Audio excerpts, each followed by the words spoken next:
Pendant ce copil, on apprend de l'état d'avancement des projets des différents pays membres et ça nous permet de connaître les bonnes pratiques et les difficultés que les autres pays membres ont eues pour la structuration des pôles et ça nous aide à mieux structurer notre pôle.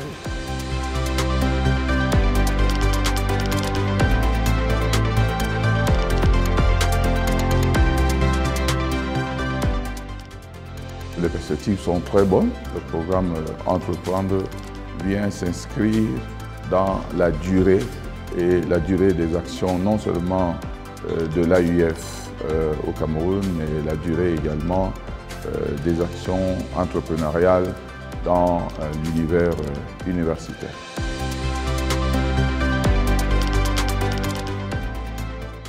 Ce qu'il faut rappeler, c'est que la Guinée a signé le statut national étudiant-entrepreneur depuis décembre 2022. Et donc tout de suite, on a commencé le déploiement des pôles étudiants-entrepreneurs et en Guinée, on les appelle les pôles de valorisation de l'innovation et de l'entrepreneuriat. Et donc aujourd'hui, en termes de perspective pour l'année 2024, c'est la mise en œuvre réelle du programme d'accompagnement des étudiants-entrepreneurs. Donc il s'agira de recruter les premières cohortes. Déjà, on a formé les référents académiques, donc on va rentrer carrément dans cette phase d'accompagnement. Les étudiants auront chacun leur référent académique, mais aussi des coachs professionnels qui vont les accompagner tout au long de leur parcours d'étudiants entrepreneurs.